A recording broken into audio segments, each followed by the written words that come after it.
vamos a continuar con nuestra serie en primera carta a los Corintios. Lo ven ahí en pantalla. Vamos a continuar con esta serie que iniciamos hace 8 días, que le he titulado, hacia la serie, fíjense, Desafiando a la cultura, abrazando a la cruz. Fíjense el nombre de esta serie. Despertando a la desafiando, perdón, a la cultura, abrazando a la cruz. Así le he titulado a esta serie. Durante los siguientes aproximadamente 10 domingos vamos a estar hablando de esta primera carta a los Corintios y vamos a estar hablando de lo que está pasando allí y cómo lo que está pasando allí tiene que ver muchísimo con nosotros.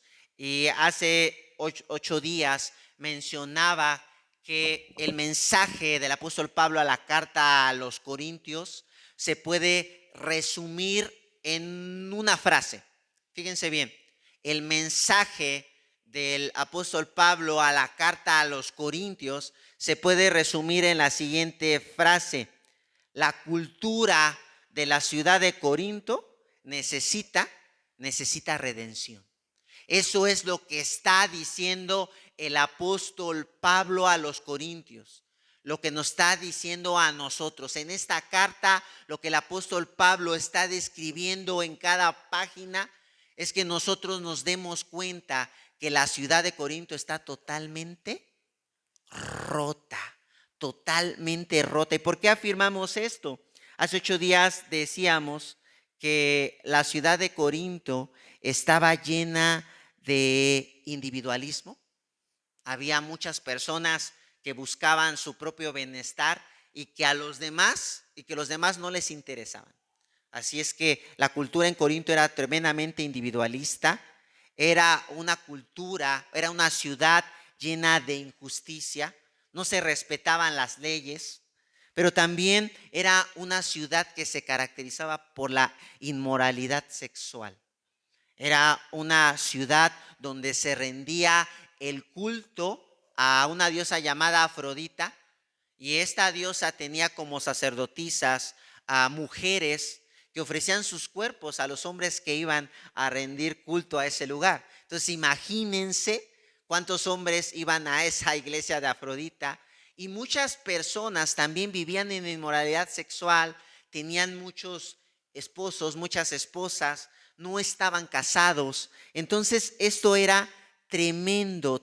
Había problemas de homosexualidad, había conflictos entre la gente. Era una ciudad que no vivía en paz, se peleaban unos con otros. Y entonces el mensaje, fíjense bien, de Pablo a los Corintios es: esta ciudad está mal.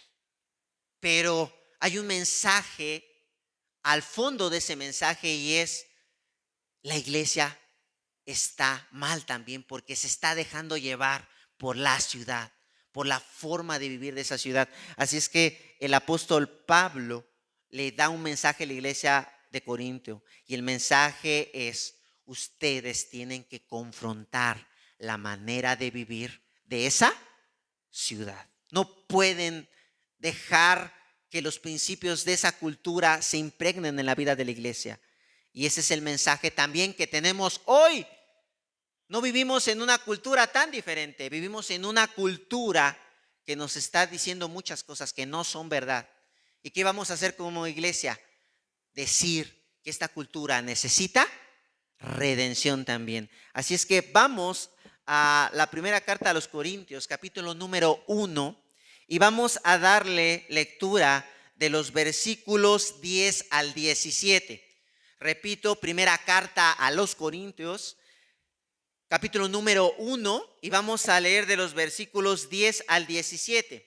Y el sermón del día de hoy tiene como título la unidad de la cruz. Fíjense cómo le puse a este sermón: la unidad de la cruz. Y vean algo que está pasando en la iglesia a los Corintios, pero algo que está siendo provocado por las ideas culturales, por lo que la cultura piensa.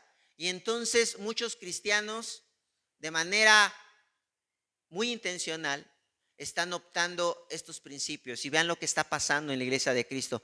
Dice el verso 10. Les suplico, hermanos, en el nombre de nuestro Señor Jesucristo, que todos vivan ¿en qué dice? En armonía. Y que no haya divisiones ¿entre qué? Entre ustedes. Sino que se mantengan, ¿qué dice? Unidos en un mismo ¿qué? Y en un mismo propósito. Digo esto, dice el apóstol Pablo, digo esto, hermanos míos, porque algunos, ya le fueron con el chisme, de la familia de Cloé, me han informado que hay ¿qué? Rivalidades entre ustedes. Me refiero a que unos dicen, yo sigo ¿a quién? A Pablo. Otros afirman, otros y otros, yo a Cristo. Pero vean lo que de manera magistral, cómo contesta el apóstol Pablo. Dice, ¿cómo? No entiendo. ¿Está dividido Cristo? ¿Acaso Pablo fue crucificado por ustedes? ¿O es que fueron bautizados en el nombre de qué? ¿De Pablo? Gracias a Dios, dice el apóstol Pablo, que no bauticé a ninguno de ustedes, excepto ¿a quién? Crispo y a Gayo. De modo que nadie puede decir que fue bautizado por mi nombre. Bueno, también bauticé a la familia de Estefanas. Fuera de estos, no recuerdo haber bautizado a ningún otro. Pues Cristo no me envió, qué fuerte, qué fuerte. ¿No me envió a qué? A bautizar, sino a predicar las buenas noticias. ¿A qué fuimos enviados? Las buenas noticias, y eso sin discursos de sabiduría humana, para que la cruz de Cristo no perdiera ¿qué? No perdiera su eficacia. Y hoy en esta mañana quiero repetir el título del sermón, La unidad de la cruz, y quiero empezar con esta frase de un hombre muy sabio que dice lo siguiente, y es Nelson Mandela. Dice, la unidad es la única fuerza capaz de vencer a la adversidad y alcanzar la paz. ¿Y qué dice? La prosperidad.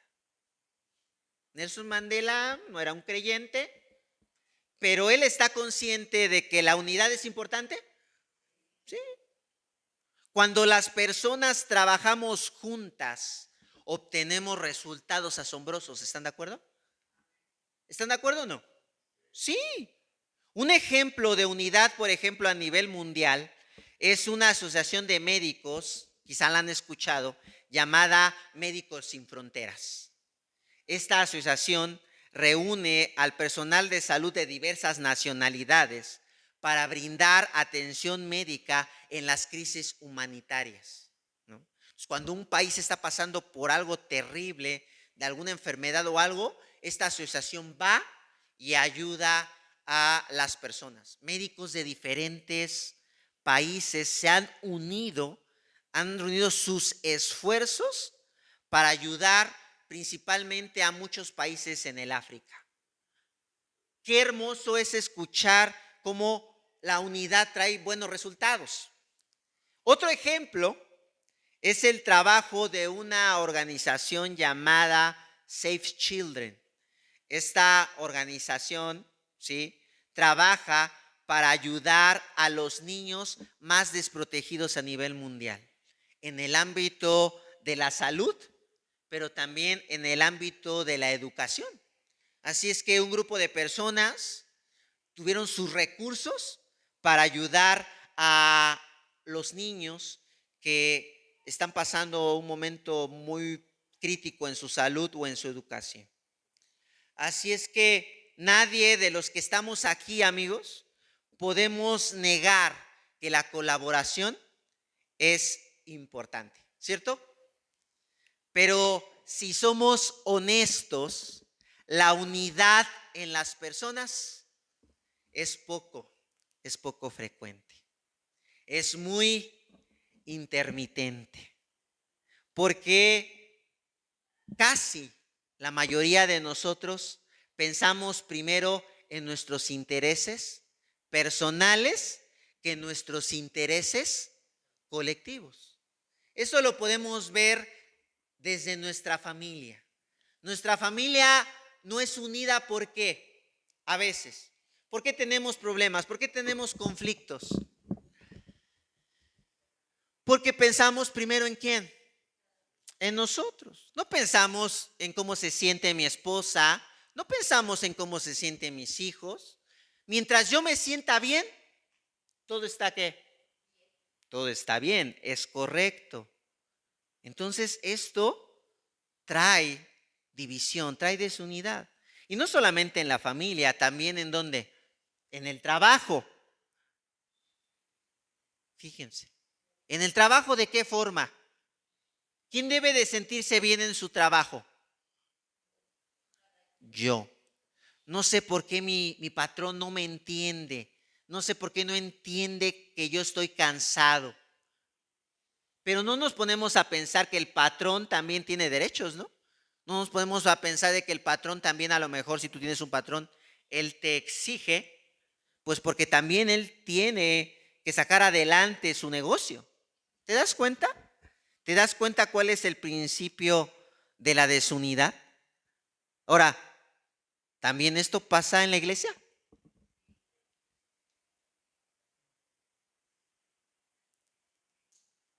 ¿Quién debe de ser primero en la iglesia?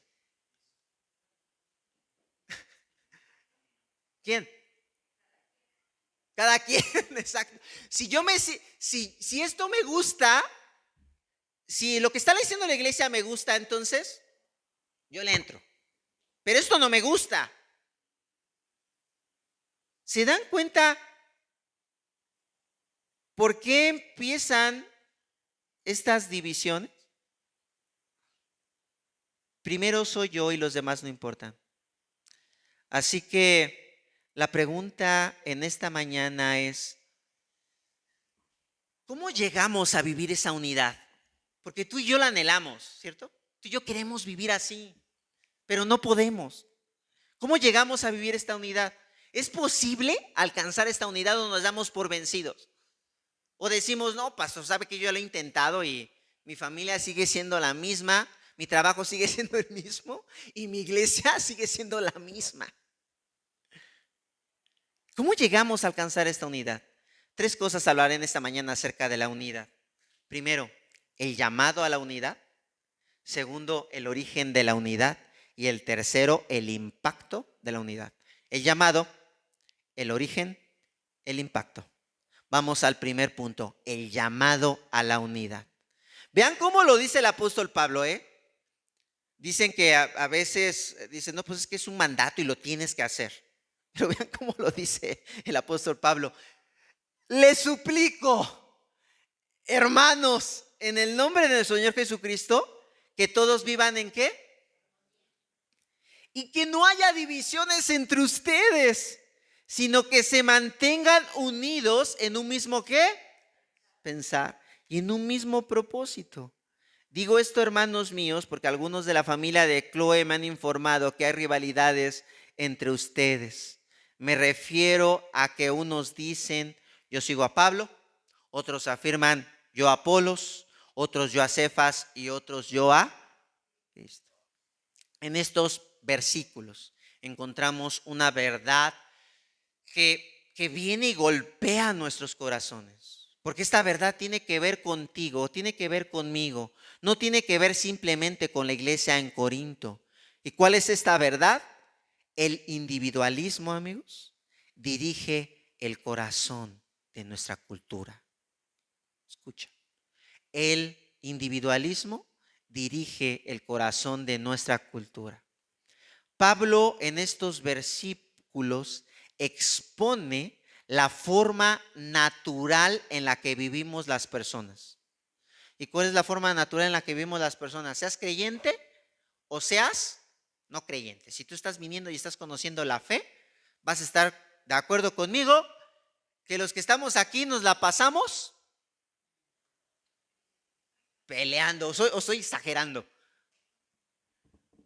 Y ya desde ahí, los que estamos casados, empezamos a vernos hacia nuestra esposa y a nuestro esposo y decimos, tiene razón el pastor. Y si son papás con sus hijos, también ven a su hijo, ven a su hija y dicen, es cierto, constantemente tenemos conflictos. Las personas siempre estamos viendo nuestros propios intereses, siempre estamos pensando en nuestro propio bienestar. Esto provoca que impongamos siempre, escuchen, nuestra razón, nuestros sentimientos y nuestras acciones sobre los demás. Escucha, escucha. Esto es lo que encontramos en la cultura y así vivimos. Quiero repetirlo para que puedas entender un poco lo que trato de explicarte. En nuestra cultura, nosotros mismos queremos imponer nuestra razón, nuestros sentimientos y nuestras acciones a los demás, porque somos individualistas. ¿De qué manera? Lo que yo pienso es la única verdad. Lo que yo pienso es la única verdad. Así es que siento decirte, José, que tú estás equivocado. ¿Quién tiene la razón? ¿Quién es? Entonces necesitas cambiar tu manera de pensar, amigo, porque tú estás equivocado. Trato de someterlo a ¿qué? A mi verdad. Lo que yo siento es lo que importa. No me importa cómo se sienten ¿quién? Los demás. ¿Cómo te sientes hoy en esta mañana? Triste, quizá, o alegre. Oye, pero hay alguien que está triste. No importa, pero yo me siento contento. Lo importante es sentirme bien. Y si me siento bien, pues entonces todo está bien. Lo que yo hago es digno de imitar. Fíjense. ¿Cómo deben de ser todos? Todos deben de ser como el pastor, porque es el que hace siempre bien las cosas. Entonces véanme y imítenme. No se crean, no vayan a imitar porque la riego y feo. Entonces, vean de qué manera nosotros caemos en esto. La forma individualista de ver la vida por parte de nuestra cultura, escuchen, es tremendamente destructiva. ¿Por qué es destructiva? Porque el apóstol Pablo nos está dando la respuesta. Porque causa división y causa rivalidad.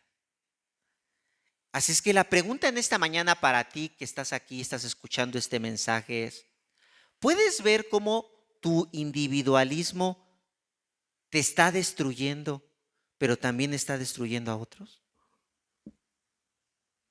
Fíjense, qué pregunta tan fuerte.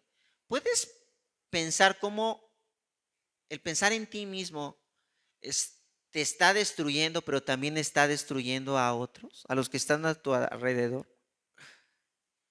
Esta destrucción la está experimentando la iglesia en Corinto.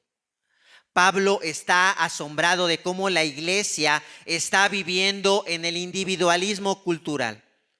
Los creyentes en Corinto están pensando en sus intereses personales sobre el interés colectivo que es la iglesia ¿de quién? La iglesia de Cristo.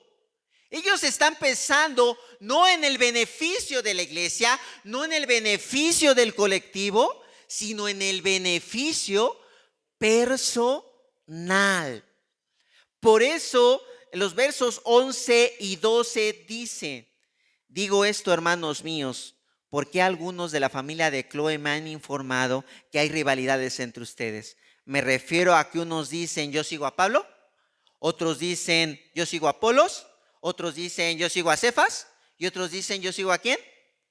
A Cristo. El individualismo de los creyentes en Corinto está provocando, que siguieran el mensaje que más le satisfacía? Bueno, a mí me gusta cómo predica Pablo. Ese Pablo es bien buena onda. Me cae bien. Me gusta lo que hace, me gusta, y es más, hasta a veces la visión que tiene de las cosas, la cosmología de cómo entiende todo. Y entonces yo me siento bien con él. Así es que yo soy de Pablo. Y a lo mejor alguien veía, no, este Pablo es muy rudo a veces. Es muy directo. Yo mejor me voy con Apolos. Porque Apolos acuérdense, era un hombre intelectual, profundamente sabio. Yo mejor me voy con Apolos. Me cae mejor. Lo que él me dice me hace sentir bien. Lo que él me dice realmente me hace entender el significado de todas las cosas. Entonces, me voy con Apolos. Y a lo mejor otros decían, yo no jalo ni con Apolos ni con Pablo. Yo me voy con Cefas, con Pedro, porque a mí me gusta que me traten con mano dura. Y Pedro no era blandito, Pedro era de los que decía, esto está mal y vámonos. A mí me gusta la mano dura, pastor. ¿Por qué aquí no nos trata con mano dura? Díganos nuestras cosas. Vamos a hacer un círculo y vamos a decirnos nuestras verdades. Así me decían en una iglesia, mi primera iglesia. Hermano, háblenos con la verdad. Necesitamos mano dura. No nos digan directo, digamos, está mal, me caes gordo. Querían a un Cefas. Y dice, ¿y otros? ¿Yo a quién? A Cristo. El individualismo, repito, está provocando que cada quien siguiera lo que más le satisfacía. Algunos eran impactados con el mensaje de Pedro, otros eran atraídos por la personalidad intelectual de Apolos y otros por la influencia del mensaje de Pablo. Pero la pregunta es, ¿era correcto dejarse guiar por tus intereses personales? ¿Era correcto?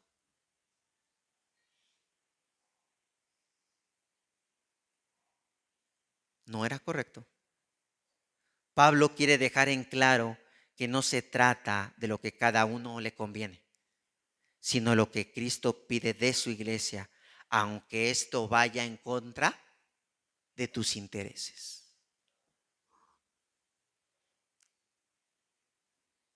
¿Qué les gustaría, amigos, ver en esta iglesia? Y yo les dijera, declaro amor sobre ustedes. Va a haber amor, mucho amor entre ustedes. Yo a esa iglesia sí voy porque el pastor ya me decretó que todo va a estar bien. Van a tener dinero. A partir de hoy van a tener una vida realmente provechosa en dinero. No, pues a esa iglesia sí voy porque salgo y traía 200 pesos y ahora traigo 500.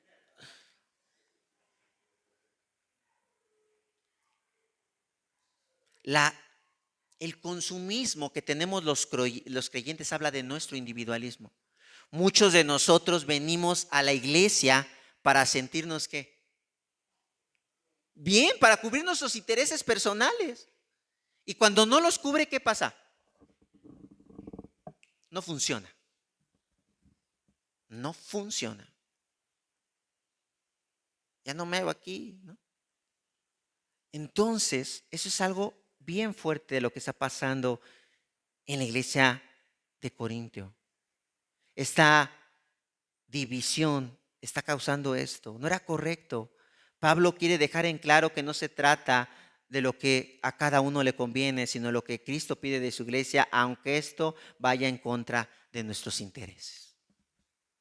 Esta división está afectando el avance del reino de Dios. ¿En dónde? En la ciudad. Porque se están desenfocando. ¿Están pensando en quién? En ellos. Y se están olvidando de la verdadera misión de la iglesia, que es ir y predicar el evangelio a toda criatura, hacer discípulos y bautizarlos en el nombre del Padre, del Hijo y del Espíritu Santo. Ese es el propósito de la iglesia, hacer luz del mundo, sal de la tierra. dar a conocer la obra de Cristo, quien nos ha transformado. Esa es la misión de la iglesia. La pregunta en esta mañana es, ¿puedes ver cómo tus intereses están afectando el avance del reino en la ciudad? Qué fuerte. ¿Puedes ver cómo tus intereses están afectando el avance del reino de Dios en tu ciudad, en tu iglesia?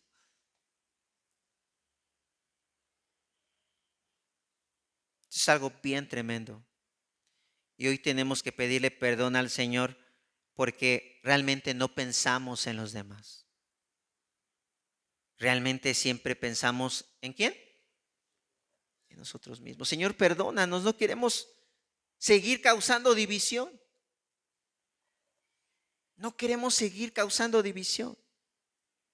En todos los ámbitos de nuestra vida, en nuestro matrimonio, con nuestros hijos, en el trabajo. Estamos siempre tan preocupados por sentirnos bien en la iglesia que perdemos el objetivo, que es el reino de Dios. Entonces, este es el llamado que tenemos. Pero vean, el punto número 2, el origen de la unidad. Vean, todos estamos de acuerdo que necesitamos vivir en unidad, pero no podemos. ¿Ya vieron por qué? Porque vivimos en intereses personales. Pero vean que esto sí es posible, el origen de la unidad. Verso 13, nada más la primera parte. ¿Cómo? Dice el apóstol Pablo. No entiendo cómo están viviendo. ¿Está dividido? ¿Qué dice? En esta pequeña frase, Pablo está diciendo algo bien importante. La unidad solamente es posible por medio de ¿quién? De Cristo.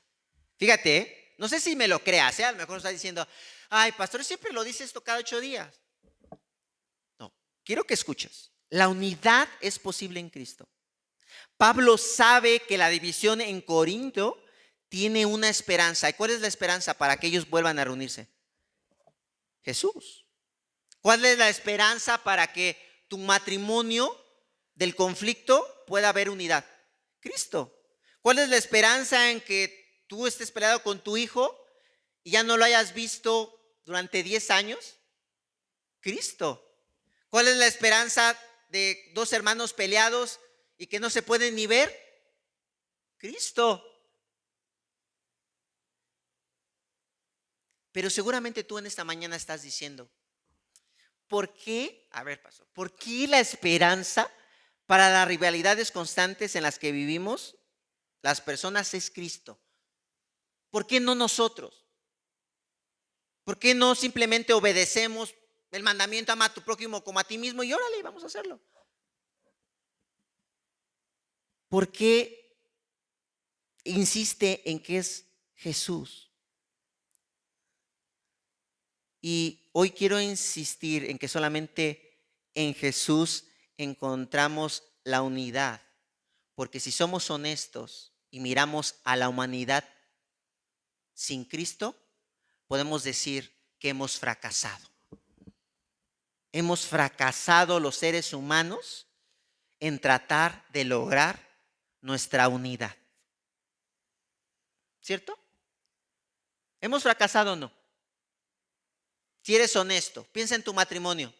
Has tratado con todas, has puesto todo en lo posible para que la relación con tu esposo no sea tan conflictiva. Y quizá no lo has logrado. ¿Has hecho todo lo posible para que tu hijo te perdone? Tampoco. La humanidad no ha logrado realmente la unidad en sí misma. Los políticos desean la unidad, la han tratado de hacer con frentes amplios, ¿lo han logrado? ¿No? ¿Por qué? Porque siempre nuestro corazón individualista triunfa. El resultado, ya di algunos ejemplos, pero también el resultado son las guerras. El resultado es la pobreza extrema. Porque alguien dice, ¿qué tan fácil es que nos reunamos? ¿Ha escuchado a cristianos decir esto? ¿Qué tan fácil es que nos reunamos y que todos podamos ayudar a los que más lo necesitan? ¿Por qué no hace eso los gobernantes y nos convoca a la unidad? Y luego lo ves y dices, pero si no das nada, ni eres ni generoso, y tú estás diciendo que los demás lo hagan si ni tú mismo eres generoso, ¿no? Ejemplo de la desunidad que no hemos podido lograr, los divorcios. Platiquen con alguien que se está divorciando. Si uno cuando hay algunos asuntos graves, obviamente sí que puedas decir el engaño o la violencia, pero hay muchos, quitando esos que a lo mejor alguien de ustedes podría cometer algún asunto como súper grave que dijeras, ok, pero hay otros asuntos que tú dices, oye, si esto se pudo haber solucionado con qué, con que tú lo perdonaras, con platicarlo, pero qué, pero no se resolvió. Los niños abandonados también son un símbolo de nuestro individualismo y nuestra falta de unidad. El ser humano no puede alcanzar la unidad por sí mismo. Hemos fracasado, repito. Pero Cristo no ha fracasado. Escuchen, pongan mucha atención a lo que voy a decir, no se pierdan. ¿Por qué Cristo no ha fracasado? Pablo le recuerda a la iglesia en Corinto que en Cristo no somos llamados a ver por nuestros intereses personales, sino a vivir en la comunidad donde la cabeza es ¿quién? Es Cristo. Vean lo que dice el verso 13. ¿Cómo que está dividido Cristo? No lo entiendo. ¿Acaso Pablo fue crucificado por ustedes? Fíjense lo que está diciendo. En Cristo hay algo especial. Hay algo especial que sucede cuando tú reconoces a Cristo como tu Salvador, cuando tú te reconoces como un pecador. Fíjense cómo el Evangelio es efectivo, cómo el Evangelio no es simple, cómo el Evangelio es profundo. Cuando tú reconoces que eres un pecador, cuando tú reconoces que estás mal, que tú necesitas de Jesús, que necesitas de su palabra, que necesitas de salvación y que necesitas de su gracia, tú estás también anunciando algo. Cuando tú recibes el perdón de Dios, ¿qué sucede? Simplemente somos nuevas criaturas, sí, pero ¿qué está sucediendo? Sucede algo más profundo. ¿Qué sucede? ¿Somos parte de qué? ¿De una qué? No lo escucho. De una familia. Somos parte de un qué. De un pueblo, de un cuerpo. Y reconocemos que ese cuerpo, ese grupo de personas están siendo dirigidas por ¿quién? Vean lo que dice Pablo en Efesios 4, 15 y 16. No me pierdan de vista esta idea. Vean lo que dice Efesios 4, 15 y 16. Más bien, al vivir la verdad con amor, crecemos hasta ser en todo como aquel que es ¿qué? La cabeza, es decir, Cristo. Por su acción todo el cuerpo crece y ¿qué dice? Y se edifica en amor, sostenido y ajustado por todos los ligamentos según la actividad propia de cada miembro. En Cristo no se vale decir, lo voy a decir de una manera muy coloquial, yo no jalo, yo no voy. No, en Cristo como familia, como cuerpo, implica que vamos ¿quién? ¿Va nada más Chuy? ¿Va nada más Lilia? ¿Va nada más Julio? ¿Vamos qué? Todos. Y dice el apóstol Pablo, y si un cuerpo se duele, nada más lo dejamos que se duela Julio, nada más dejamos que se duela Kerit.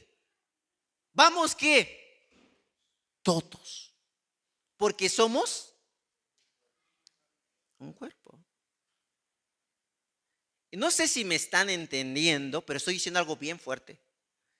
En lo, cuando afirmamos que nosotros, porque es muy fácil decir, somos el cuerpo de Cristo. ¿Ah, sí? Esto significa que lo que no importa son nuestros deseos ni nuestra voluntad. Lo que importa, ¿qué es? ¿La voluntad de quién? De Dios. Tú puedes pensar muchas cosas de lo que es mejor, pero lo que siempre debe de prevalecer es la voluntad de quién. Por eso se genera unidad. En un matrimonio, voy a bajarlo, en un matrimonio estamos en un choque de ¿qué?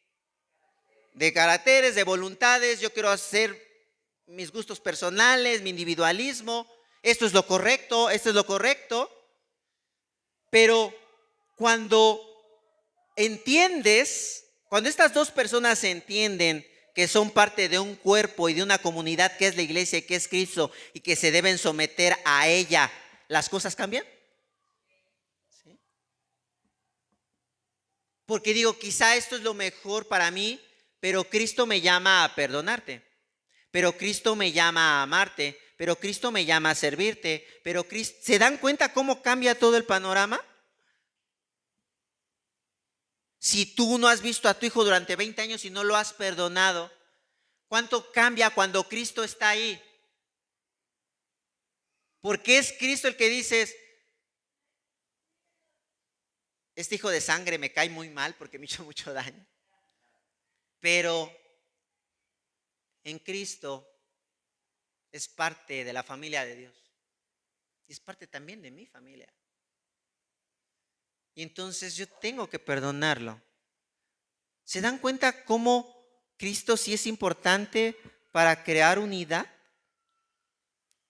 Y entonces hay una verdad impresionante del Evangelio.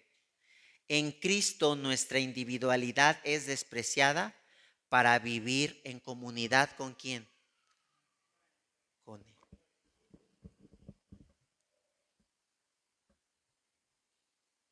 Esto es, no sé, yo le estoy aventando una bombota así, pero bien fuerte, porque cada uno de nosotros estamos acostumbrados a vivir ¿por quién?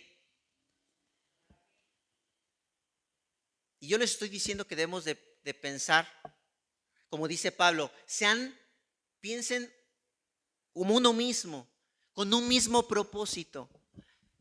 ¿Quién nos hace pensar así? Cristo.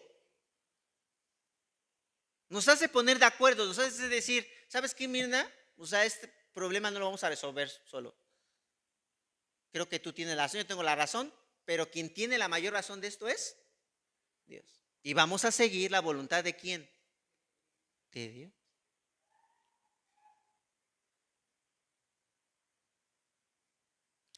Esta es una verdad que lastima el corazón de la cultura. Los cristianos fomentamos la unidad porque sabemos que costó la muerte de Jesús. Cuando nos llamamos iglesia, sabemos que fue gracias a Jesús. Sin Él esta unidad no sería posible. Sin Él, quizá yo ni siquiera hubiera conocido a Sol y somos tan diferentes que a lo mejor ni siquiera nos cayéramos bien, a lo mejor, no lo sé.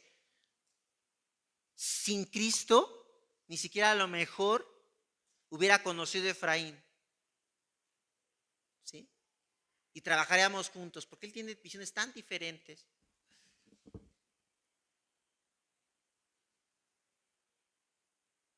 Pero el Evangelio nos hace recordar que somos uno. Y dice constantemente el apóstol Pablo, con una misma mentalidad, con un mismo sentir, la iglesia de Cristo debe de ir caminando.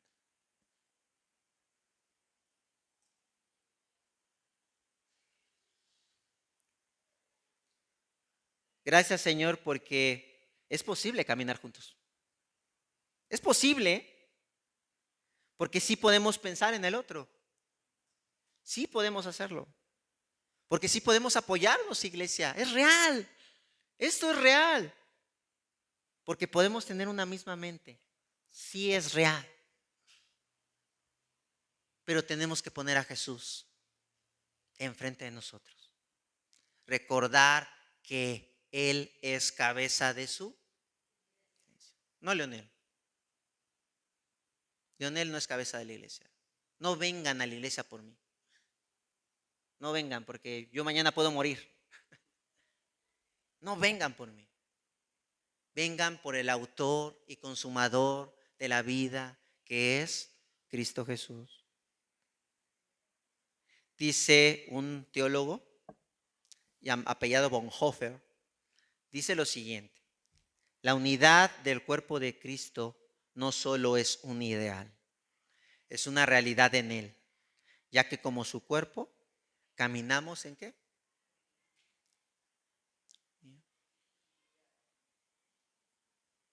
Vamos a tener muchas diferencias aquí, muchas.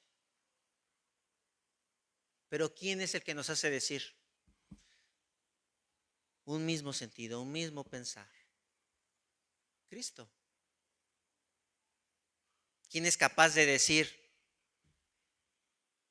dejo mi voluntad en pro de la voluntad de quién? De Dios. Hubo alguien que sí lo hizo, Cristo, que no vio sus propios intereses. Que Él dijo, lo que más me conviene es quedarme aquí sentado a la diestra de Dios Padre Todopoderoso, es lo que me conviene. Él dijo, voy a ver por el interés colectivo, por el interés de la iglesia. El cambio del cristianismo es radical. Y esto tiene que ver con el tercer punto, el impacto de nuestra unidad. Vean lo que dice el apóstol. ¿Acaso Pablo fue crucificado por ustedes? ¿O es que fueron bautizados en el nombre de Pablo? Dice, gracias a Dios que no bautizó a ninguno de ustedes excepto a Crispo y a Gayo, de modo que nadie puede decir que fue bautizado en mi nombre. Bueno, también bauticé a la familia de Estéfanas. Fuera de estos, no recuerdo haber bautizado a ningún otro, pues Cristo no me envió a bautizar, sino a predicar las buenas noticias, y eso sin discursos de sabiduría humana, para que la cruz de Cristo, ¿qué dice? La unidad provocada por Cristo es que asombrosa.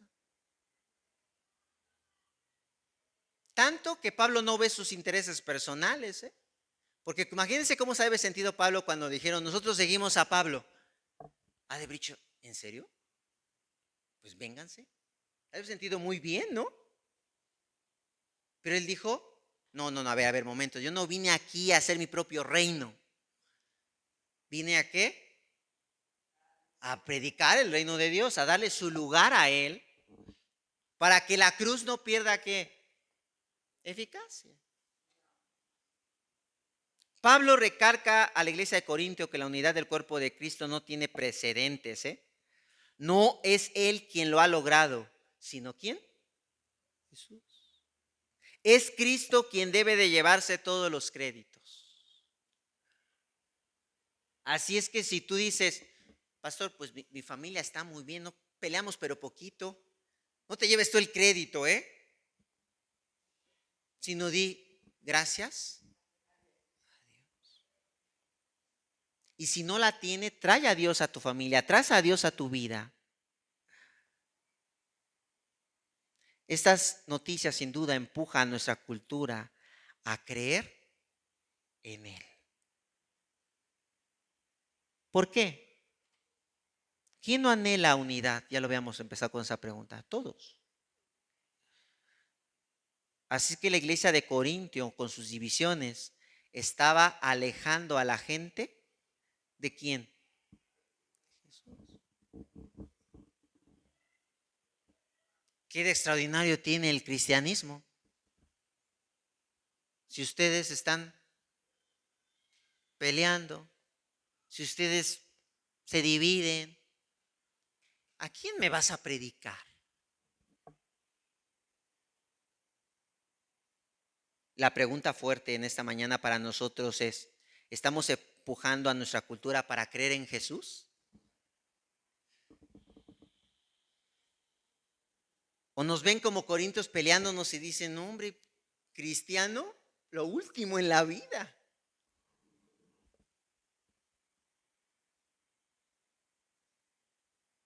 Vivamos esa unidad, amigos. Mostremos al mundo que lo que hace Cristo en el corazón de las personas es real, es verdadero. No es algo de ciencia ficción, no es una utopía, es una realidad. Vivamos en unidad, iglesia, y bendigamos juntos a esta Ciudad de México. Juntos. ¿Sí? Juntos. Y si no nos hemos sentido así, sintámonos desde este momento así ahora. Todo el trabajo que hacemos es ¿de quién? De todos. Y lo que está pasando a alguien nos debe de preocupar a todos. Porque somos un cuerpo, porque somos una familia.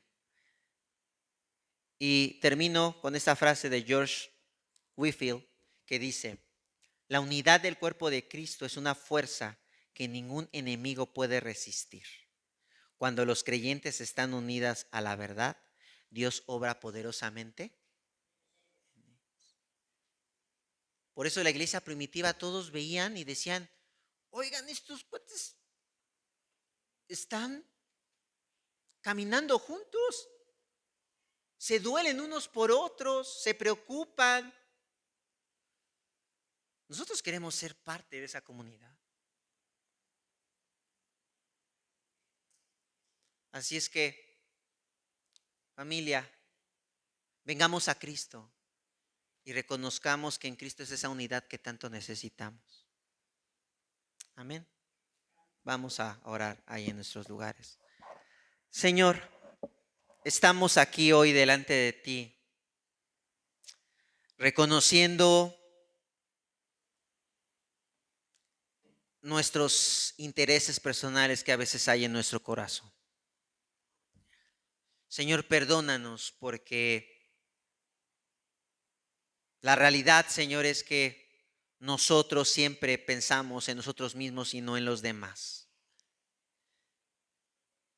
Eso es algo que no simplemente piensan las personas que no creen en ti, sino también nosotros. Señor, ayúdanos realmente a pensar, Señor, en que somos un cuerpo y que debemos de pensar unos por los otros y que esto nos lleva también en pensar en los demás. Señor, te necesitamos para que pueda haber mayor unidad en nuestro matrimonio, para que pueda haber mayor unidad en nuestro trabajo, para que pueda haber mayor unidad, Señor, con nuestros vecinos, para que pueda haber una mayor unidad entre hermanos, entre padres e hijos. En recordar, Señor, que los intereses de tu reino van siempre encima de nuestros propios intereses. Señor, queremos ser una iglesia que trabaje con un mismo propósito, con un mismo pensar. No para que Leonel sea glorificado, sino para que tú seas glorificado. En Cristo Jesús te damos gracias. Amén.